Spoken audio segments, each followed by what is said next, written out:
Mas Dika, ada Mas Dika, Dika Hermawan. Oke, Iya, Pak. oke, sudah dibaca Mas Dika.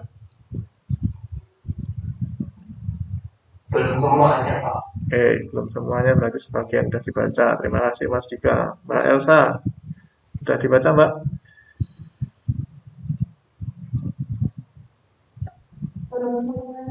Oke, belum semuanya. Terima kasih Mas Catur. Ada Mas Catur Rizky? Belum semuanya Pak. Oke, terima kasih Mas Catur. Oke ya, jadi jawabannya kurang lebih sama ya semua. Belum semuanya Pak, nggak apa-apa. Kalau memang belum semuanya ya, kita ikuti kemampuan kalian aja. Biar menurut kalian juga nggak terlalu lama nanti.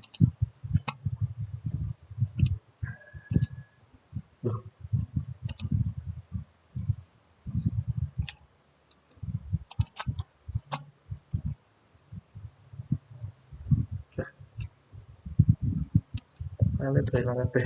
Sebentar.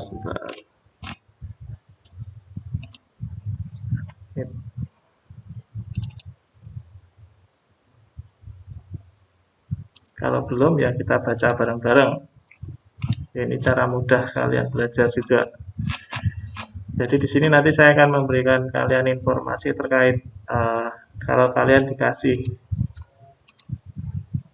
jurnal, itu yang saya kasih kemarin itu jurnal. Itu cara belajarnya gimana? Yang dibaca apa aja? Karena kalau dari situ nanti kalian, aduh, ini yang dibaca apa Pak? Kan ya. Oke.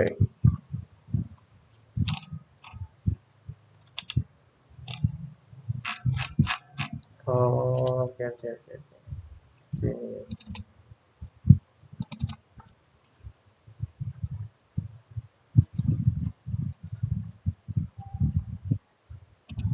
Oke, saya share screen dulu. Ya. Udah kelihatan? Ya, jurnal psikologi industri dan organisasi ya. Jadi kalau kalian lihat artikel seperti ini, itu kalau mau belajar, itu yang kalian baca pertama itu abstrak. Ya, abstrak itu penggambaran dari seluruh. Mbak Regita ada dua nih. Gambaran dari seluruh isi paper itu ada di abstrak. Jadi kalau kalian sudah membaca abstrak ini, kalian akan punya gambaran tentang isi dari paper tersebut. Di sini judulnya pengaruh lingkungan kerja terhadap kepuasan kerja. Jadi yang akan saya tampilkan di sini adalah terkait kepuasan kerja. Ya, semua yang ada di sini itu ada di dalam artikel itu. Kalau kalian sudah membaca sebagian, berarti yang ini seharusnya kalian sudah tahu juga. Tapi perlu saya jelaskan sedikit biar kalian paham juga ya. Ini ya.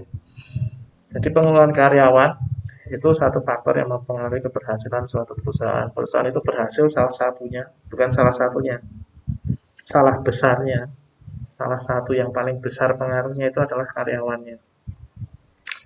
Makanya di sini kepuasan pekerjaan itu sangat diperhatikan oleh karyawan, oleh perusahaan, sorry. Kepuasan pekerja karyawan. Jadi kepuasan kerja karyawan itu sangat diperhatikan oleh perusahaan. Tapi kembali, kalau kalian atau saya misalnya sebagai perusahaan, sebagai karyawan, itu ya setidaknya tahu diri lah. Kita bekerja di perusahaan sebesar apa dan semacam apa. Fasilitas yang diberikan oleh perusahaan contohlah sebesar Pertamina, itu tidak akan mungkin diberikan sama persis seperti fasilitas yang diberikan oleh perusahaan, misalnya perusahaan rumah tangga. Mungkin di Pertamina atau di perusahaan besar-besar BUMN itu nanti ada asuransi kesehatan, ada tunjangan ini, tunjangan itu, ada fasilitas ini, fasilitas itu. Tapi untuk perusahaan-perusahaan kecil atau level rumah tangga ya tidak mungkin ya. memfasilitasi sampai seperti itu, kecuali kalau dia akhirnya masuk sebagai perusahaan besar. Jadi kepuasan kerja di sini ini nanti kaitannya juga dengan kemampuan perusahaan tersebut. Walaupun kepuasan kerja itu diperhatikan, tetapi akan selalu disesuaikan dengan kemampuan dari perusahaan tersebut. Nah, ini ada di dalam artikel. Jadi kalau di artikel itu kalian mencari yang seperti ini, biasanya akan muncul di pendahuluan. Ya. Kelihatan nggak? Mbak Elsa, kelihatan ini pendahuluannya? Oke. Jadi di pendahuluan suatu artikel itu isinya dasar teori dari penelitian tersebut. Di sini ada tahun-tahun yang muncul itu yang melakukan penelitian dan tahun penelitian itu dilakukan. Jadi kalau saya ubah jadi PowerPoint, jadinya seperti ini. Nah, Salunke ini 2015, berarti ini yang melakukan penelitian dilakukan tahun 2015. Mengatakan bahwa kepuasan kerja karyawan adalah indikator keefektifan sebuah organisasi. Jadi organisasi itu efektif kalau kepuasan kerja di karyawan di organisasi tersebut baik. Jadi kalau kepuasan kerjanya baik, berarti organisasi itu efektif. Itu yang dilakukan oleh Salunke penelitian ya. Nah, Gorda 2004 ini. Jadi Gorda melakukan penelitian di 2004. Mengatakan bahwa kepuasan kerja dapat menjadi pendorong meningkatnya kinerja karyawan. Jadi ada kerja, ada kinerja. Kalau kerja itu yang Anda lakukan saat itu tuh kerja. Tapi kalau kinerja itu gabungan dari pekerjaan yang Anda lakukan dalam kurun waktu tertentu. Jadi kalau saya mau melihat kinerjanya Mbak Regita, itu yang saya lihat bukan di hari itu saja. Tapi selama Mbak Regita masuk sampai setahun, nah itu namanya kinerja. Jadi dalam kurun waktu 1 tahun, kinerjanya Mbak Regita bagaimana, itu bisa dinilai. Tapi kalau cuma melihat kerja, berarti ya cuma saat itu atau hari itu aja. Makanya di sini bahasannya meningkatnya kinerja. Jadi kinerja ini ada hubungannya dengan waktu. Meningkatnya kinerja karyawan, memberikan kontribusi pada peningkatan kinerja organisasi. Jadi kalau kinerja karyawannya bagus, kinerja organisasinya jadi meningkat juga. Akarnya dari mana? Dari kepuasan kerja karyawan tersebut. Jadi bahasa gampangnya, kalau saya puas bekerja di perusahaan ini, berarti nanti organisasinya akan semakin baik, semakin meningkat. Kemudian kinerja saya juga akan semakin meningkat. Asalnya dari kepuasan kerja. Jadi seberapa penting kepuasan kerja itu dengan kemajuan suatu organisasi. Nah, Spektor itu memberikan definisi ya, kepuasan kerja itu sebagai perasaan. Perasaan seseorang. Suka atau tidak suka seseorang terhadap pekerjaannya, itu ditunjukkan, itu didefinisikan oleh Spektor sebagai kepuasan kerja. Di sini ada 9 aspek yang mempengaruhi kepuasan kerja. Gaji, ya, gajinya banyak belum tentu puas bekerja. Kenapa? Gajinya banyak tapi jam kerjanya 18 jam misalnya. Jadi gaji besar itu belum tentu terus orang akan puas bekerja ya, belum tentu. Terus kesempatan promosi, ya setiap orang pasti pengen naik jabatan. Kalau dia merasa berprestasi, merasa sudah memberikan sumbangan yang baik, sumbangan kinerja yang baik pada perusahaan, pasti dia pengen naik jabatan juga, nggak pengen jabat di situ-situ aja. Dan tunjangan, tadi saya sudah sebutkan ya, tunjangan itu macam-macam ya, ada tunjangan kesehatan, tunjangan istri, tunjangan anak, mungkin nanti ada tunjangan bahan bakar, tergantung perusahaannya, tunjangan itu macam-macam. Kemudian rekan kerja Anda bisa diajak kerja sama atau enggak, itu sedikit banyak mempengaruhi juga terhadap kepuasan kerja. Imbalan itu belum tentu gaji ya. Jadi semua orang yang bekerja itu belum tentu digaji, ada yang honor, ada yang gaji, ada yang honor. Honor itu biasanya untuk pegawai yang honorer atau hitungan kerjanya jam-jaman. Kalau gaji itu biasanya bulanan. Kemudian pengawasan, orang biasanya ada beberapa yang lebih puas bekerja ketika pekerjaannya itu diawasi. Jadi nggak diculke, nggak wis terserah kamu aja mau kerja gimana gitu, nggak. Tapi ada yang senang bekerja itu diawasi, berarti pekerjaan dia itu diperhatikan, pekerjaan dia itu di apa ya namanya, ya dikancani lah, kalau saya ngancani, ada yang menemani dia dalam bekerja itu, jadi nggak kerja sendiri. Sifat pekerjaan, komunikasi, dan kebijakan operasional. Kalau udah kebijakan operasional berarti hubungannya dengan manajemen, ya. Ini menurut Spektor, ini ada di dalam papernya itu ada, cari aja nih Spektor nih. Ya, jadi di pendahuluan suatu artikel itu isinya dasar teori semua. Kalian bisa mendapatkan ilmu banyak di dalam pendahuluan sebuah artikel. Nah, ini detail tentang informasi PTX, ya, data presensi. Kalau sini bahasanya absensi, dan seterusnya sampai bawah. Kita nggak akan masuk ke metode. Metode ini akan Anda gunakan lebih banyak nanti ketika di mata kuliah statistik. Ya memang sih ada beberapa teorinya juga, tapi ini sifatnya nanti lebih ke teknis. Di sini saya akan masuk ke metode. Jadi Anda ketika saya minta pelajari suatu artikel, yang Anda perhatikan itu pendahuluan, abstrak, dan kesimpulannya. Itu aja. Kalau kira-kira metode ini menarik untuk Anda, silahkan dibaca, tidak masalah. Mungkin bisa nambah-nambah ilmu sedikit gitu ya. Karena metode di sini yang digunakan pasti statistik nanti. Nah, hasil penelitian seperti ini. Jadi metode, gimana caranya mengukur kepuasan. Kepuasan kerja itu bisa diukur. Caranya pakai apa? Pakai statistik. Nah, ini ya. Kategori, frekuensi, persentase, dan seterusnya sampai bawah. Ini ada analisa statistik deskriptif. Ini sudah masuk ke statistik. Jadi kalau kira-kira Anda bertanya statistik itu gunanya untuk apa sih? Statistik itu salah satunya gunanya untuk mengukur hal-hal yang sifatnya kualitatif. Kualitatif itu berarti kepuasan kerja. Ini ngukurnya rada angel karena tidak ada angkanya. Makanya harus dibuatkan kuesioner biasanya untuk mengukur ini, kepuasan kerja, lingkungan kerja. Ini gunanya statistik. Jadi kalau Anda kira-kira suka mengukur yang seperti itu, seperti ini, kepuasan bekerja, kemudian apa lagi ya, mutu suatu produk. Nah, mutu suatu produk itu bermutu atau enggak bisa diukur juga lewat statistik. Jadi ini banyak statistiknya nanti sampai bawah. Tabel uji normalitas, uji linearitas, homokedastisitas, Oke. Linear sederhana, ini uji regresi ya. Terus sampai bawah, sampai akhirnya ketemu diskusi dan kesimpulan. Nah, nih. Jadi kalau saya minta belajar itu membaca. Yang Anda baca terutama itu abstrak, pendahuluan, dan simpulan. Ini terutama yang harus Anda baca. Jadi kalau tadi bahasanya Mas Catur sama Elsa sama Mas siapa lagi tadi satu itu, belum semuanya Pak tak baca gitu. Oke, belum semuanya tak baca itu nggak apa-apa. Tapi ini harus Anda baca semuanya. Ya.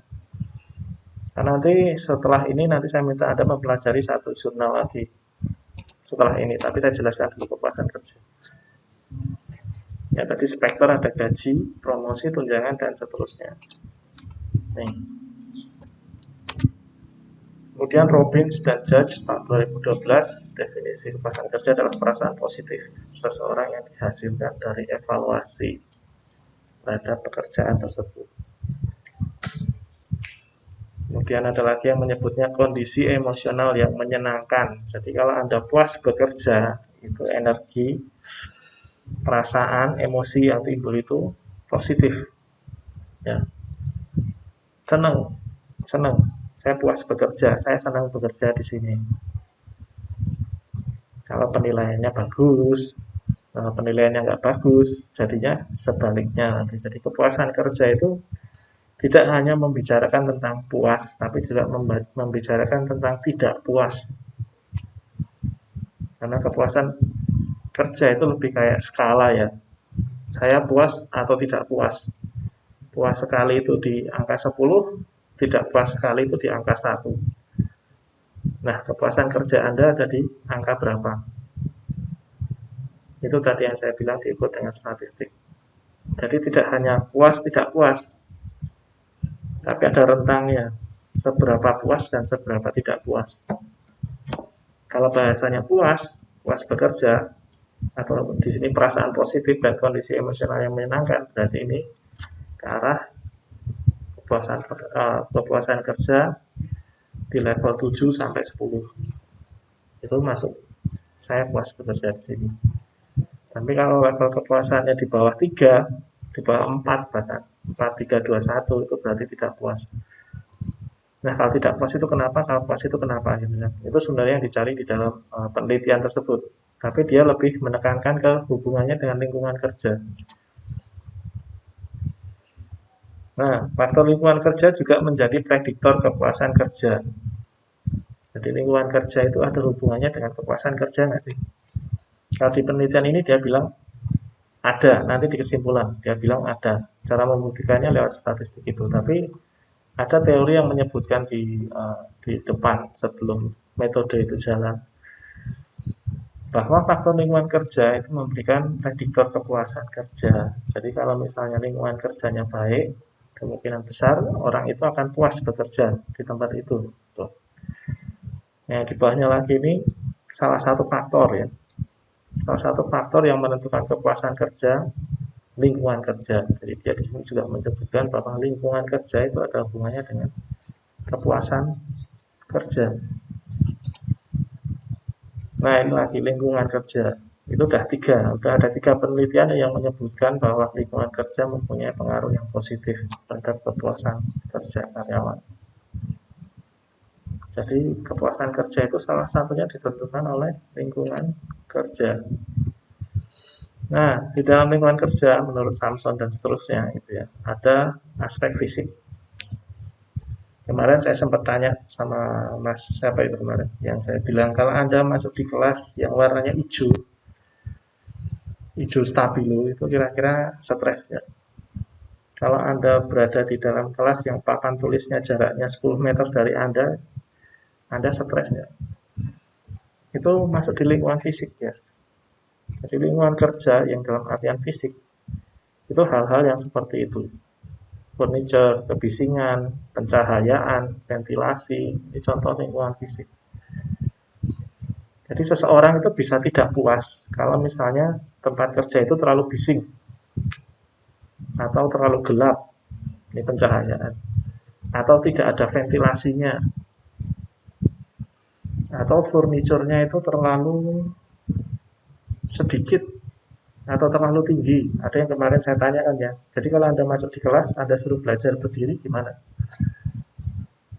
Ya untuk sementara mungkin nggak apa-apa, tapi lama-lama capek juga kan. Ini lingkungan fisik. Lingkungan fisik bagian dari lingkungan kerja. Lingkungan kerja bagian dari kepuasan kerja. Kemudian lingkungan kerja psikososial. Nah ini. Jadi lingkungan kerja selain fisik ada psikososial. Psikososial itu berarti dukungan, ya, kemudian kesesuaian peran. Nah ini kesesuaian peran. Kemarin saya sempat cerita Anda ngelamar di mana, teman saya ngelamar di mana-mana tapi tidak diterima. Itu hubungannya dengan kesesuaian peran. Dia dibutuhkan nggak sih di perusahaan itu sebagai dengan peran ini gitu. Ternyata tidak dibutuhkan, ya nggak keterima otomatis. Kemudian kualitas kepemimpinan. Kualitas kepemimpinannya ada hubungannya dengan kepuasan kerja juga. Kalau Anda punya pemimpin yang satu frekuensi dengan Anda, yang bisa memimpin dengan baik, yang bisa mengarahkan dengan baik, enak kerjanya. Kalau Anda enak kerjanya, puas kerjanya, berarti positif. Dukungan. Nah, di dalam bekerja ini harus ada support system, terutama dari pengawas ya, dari pimpinan. Karena kalau bahasanya misalnya Anda bekerja tidak diawasi, kemudian terjadi sesuatu yang merugikan perusahaan, itu salah-salah Anda jadi kambing hitam nanti. Supervisornya nanti angkat tangan, akhirnya yang kena Anda. Kalau Anda yang kena, akhirnya KPI atau Key Performance Index, penilaian Anda di akhir tahun kena, nilai Anda turun. Jadi kalau nilai Anda turun, kemungkinan untuk naik jabatannya jadi rada susah. Kalau itu terjadi, otomatis kepuasan kerja Anda akan terpengaruh.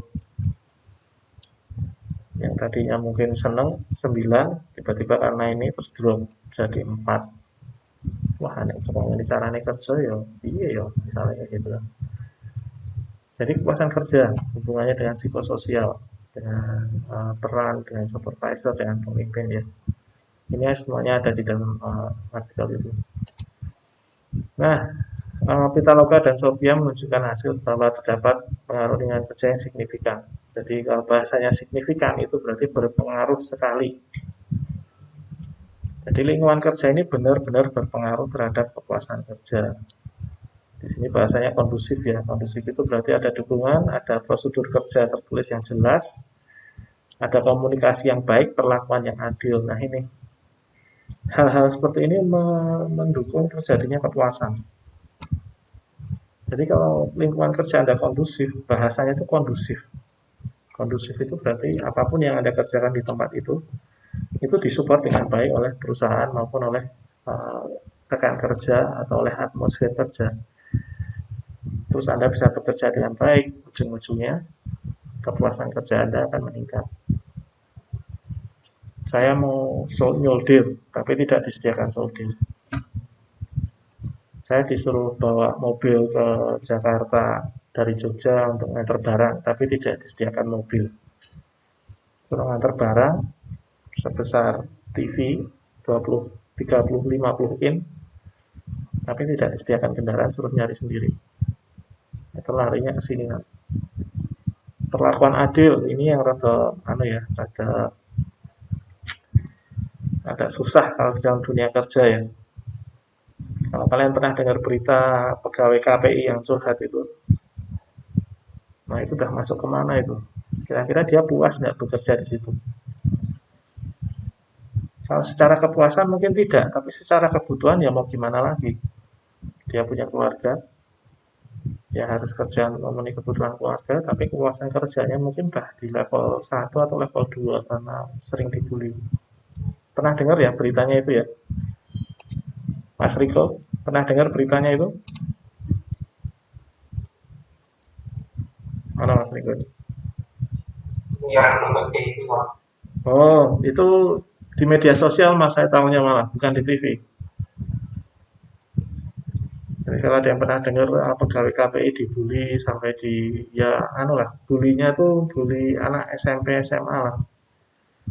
Padahal itu lingkungan kerja orangnya tua-tua, tapi kok kelakuannya seperti itu. Ya. Yang seperti itu. Jadi kalau ada perlakuan yang tidak adil, itu pasti kenanya nanti di kepuasan kerjanya. Oke, ini simpulan. Nah, simpulan ini seperti yang saya sampaikan tadi, yang harus Anda baca di artikel itu ini. Kesimpulan ini. Itu harus Anda baca. Jadi Anda bisa memahami apa yang disimpulkan oleh artikel itu berdasarkan judulnya. Ya. Jadi di kesimpulan itu penulis menyimpulkan bahwa signifikan ya, ada pengaruh secara signifikan. Berarti terbukti bahwa kepuasan kerja itu dipengaruhi oleh lingkungan kerja, terbukti. Jadi kesimpulannya. Kemudian yang harus dilakukan dalam rangka pengelolaan karyawan oleh perusahaan itu agar kepuasan kerjanya terjaga itu ada evaluasi rutin. Kemudian aspek psikososialnya diperbaiki, terutama menyangkut lingkungan kerja karyawan ya, strategi, iklim, komunikasi dan seterusnya. Kemudian mendorong motivasi karyawan, jadi kalau kerja itu jangan cuma dimarah-marahin, tapi dikasih motivasi juga. Saya pernah lihat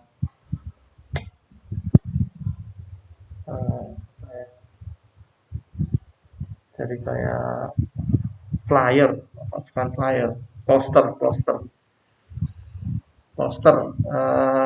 tulisannya itu ingat anak istri di rumah. Dan poster itu ditempel di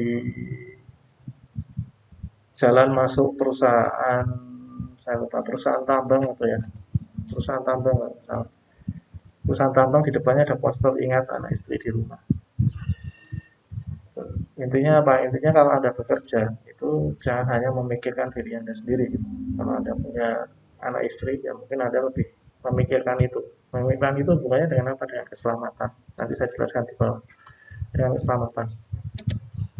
Nah, ini yang ketiga, pemimpin harus dibekali training manajerial, kemudian proses rekrutmen ya. Kemarin saya sempat bahas ya proses rekrutmen. Tapi memperhatikan kompetensi calon karyawan dengan person organizational fit. Ini yang diperhatikan untuk menghindari ketidaksesuaian peran. Nah, jadi di dalam rekrutmen atau penerimaan karyawan itu ini diperhatikan sekali. Kalau misalnya orang yang lamar ini saya terima, kira-kira nanti akan memberikan dampak yang baik atau tidak di perusahaan saya. Bisa bekerja dengan baik atau tidak di perusahaan saya. Bisa nyambung nggak dengan orang-orang yang bekerja di perusahaan saya.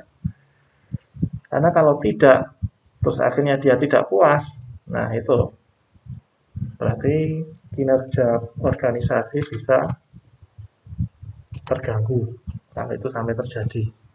Ya. Ini contohnya akibat yang ditimbulkan karena kepuasan atau ketidakkepuasan kerja.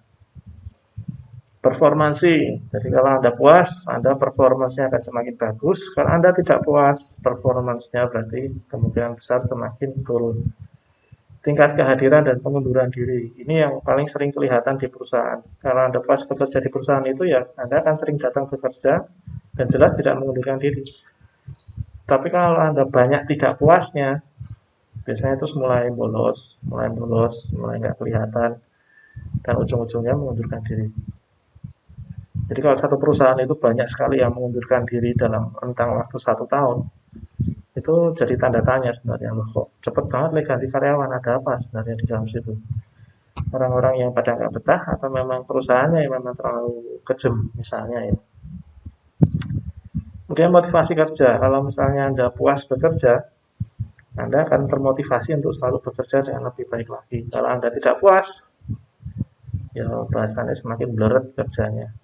Konflik, ini yang hubungannya dengan sesama rekan kerja. Makanya di proses rekrutmen tadi saya bilang itu diperhatikan sekali orang ini bakal nyambung cocok dengan tim yang ada di dalam perusahaan saya atau tidak.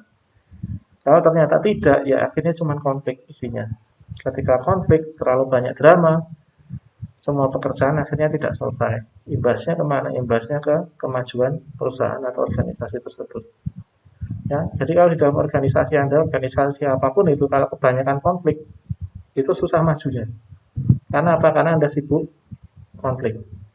Contohnya di negara yang banyak atau sering berperang, itu susah maju. Karena mereka waktunya habis untuk berperang.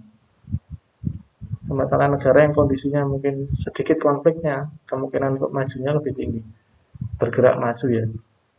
Mungkin lambat, mungkin rada cepat, mungkin cepat sekali, ya itu tergantung orangnya atau manusia yang ada di dalam negara tersebut. Tapi secara umum kalau negara itu sibuk berperang biasanya susah majunya karena waktunya habis untuk berperang atau untuk konflik. Sikap kerja Anda, attitude Anda ketika bekerja, itu kalau Anda puas dalam bekerja, puasan Anda tinggi, sikap kerja Anda akan baik. Sikap kerja Anda terhadap pekerjaan itu sendiri maupun terhadap sesama rekan kerja itu akan baik. Tapi kalau Anda tidak puas, ya ini pasti jadinya tidak baik. Dan hubungannya ke masalah kesehatan, stres. Ya. Kok seperti ini toh gawean ki? Akhirnya yang dipikir cuma itu aja, akhirnya stres. Ketika Anda stres bisa terjadi kecelakaan kerja. Nah ini tadi yang saya bilang, ingat anak istri di rumah. Anda kalau bekerja, tolong ingat bahwa Anda juga punya orang-orang yang peduli dengan Anda yang menunggu Anda di rumah. Jadi kalau naik motor ya mbok yo yang hati-hati. Kalau bekerja mbok yo diperhatikan safety-nya. Helmnya dipakai, earplug-nya kalau ada, pakai boot. Terus prosedur keselamatan dijaga. Kenapa? Biar Anda bisa pulang dengan selamat, ketemu lagi dengan orang-orang yang Anda kasih, anak, istri, orang tua, siapapun itu. Jadi ini semua itu timbul karena kepuasan pekerjaan Anda. Kepuasan Anda terhadap pekerjaan yang Anda lakukan. Anda puas, Anda tidak puas, hubungannya selalu dengan 7 hal ini. Kalau Anda puas bekerja, kecelakaan kerja ini dapat dihindari. Karena apa? Karena Anda tahu bahwa saya harus menjaga safety saya, keselamatan saya, kesehatan saya. Jadi kecelakaan kerjanya turun, tidak ada bahkan nol. Tetapi kalau Anda tidak puas, akhirnya kerja Anda tidak fokus. Kalau cuma di kantor aja nggak masalah, tapi kalau Anda kerja di pabrik atau kerja di tempat-tempat tinggi, Anda punya sikap kerja atau punya konflik yang bikin Anda stres, tidak fokus, itu kemungkinan kecelakaan kerjanya juga tinggi. Jadi itu sedikit banyak yang saya jelaskan tentang kepuasan kerja. Anda yang sudah bekerja mungkin pernah mengalami hal-hal yang seperti ini ya. Mungkin tidak dikerja, bahkan entah di rumah, entah di sekolah, di kuliah, dimanapun. Itu yang namanya kepuasan itu akan selalu ada dan tingkat kepuasan orang itu berbeda. Tetapi yang tidak berbeda dalam hal ini, misalnya Anda bekerja di perusahaan itu perusahaan itu tidak akan berbeda. Ya. Apa yang disediakan oleh perusahaan itu akan selalu sama untuk semua karyawannya di level yang sama. Ya. Oke, mungkin ada yang mau ditanyakan terkait ini, karena nanti setelah ini sudah saya siapkan lagi satu artikel ya di e-learning saya, nanti silakan dibaca. Nah, sekarang tidak cuma dibaca, tapi tolong dirangkum, tulis tangan dirangkum. Dikumpulkan kapan Pak? Dikumpulkan minggu depan. Oh, saya sudah ditelepon ini. Kayaknya bakal ada rapat lagi. Dikumpulkan minggu depan di folder minggu 7. Psikologi industri. Oke, ada yang mau ditanyakan mungkin? Oke, ya.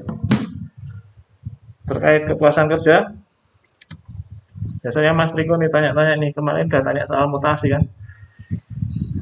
Pak, itu kalau dimutasi gimana Pak? Ya. Dimutasi itu kemungkinannya ya karena tadi ada konflik, itu bisa jadi alasan dia dimutasi. Kerjanya bagus, kerjanya baik, tapi dia ada konflik dengan entah warga. Jadi ketika dia ada konflik dengan warga, misalnya kesalahpahaman ya, dan kondisi dia dan keluarganya tidak aman, itu ada kemungkinan dimutasi.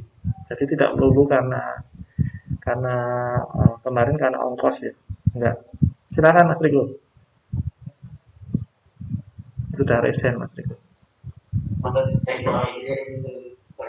Silakan. Ya.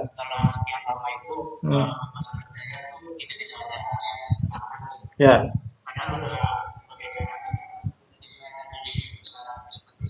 Tuh. Ya, oke.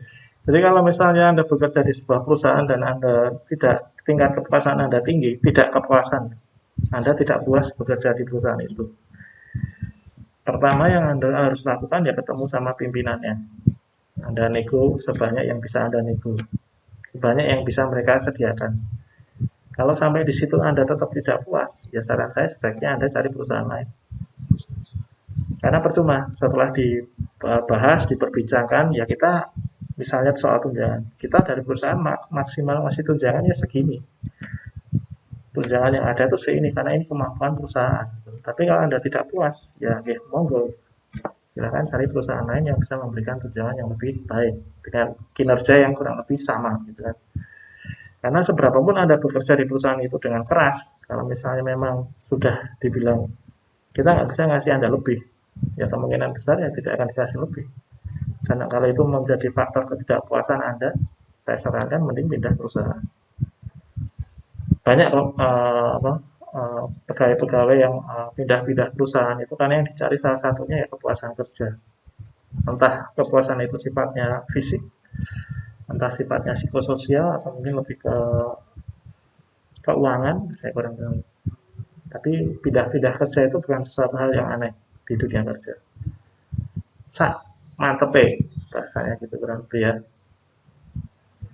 Oke ya, terima kasih Mas Riko atas pertanyaannya. Nanti minggu depan kita lanjutkan lagi. Untuk hari ini karena sudah ada panggilan. Saya cukupkan sekian dulu. Terima kasih. Jangan lupa presensi ya. Jangan lupa presensi. Selamat siang. Silakan yang mau live room. Saya persilahkan. Yang selamat siang, Pak. Ya, selamat siang. Ya, sama-sama Mas, sama-sama. Sama-sama Mas Anton, sama-sama. Selamat siang, Pak. Ya, selamat siang Mas Afa. Ya, sama-sama Mas Trisna. Ya,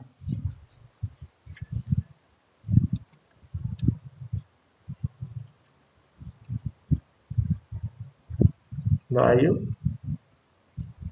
Saya close dulu ya. Oke.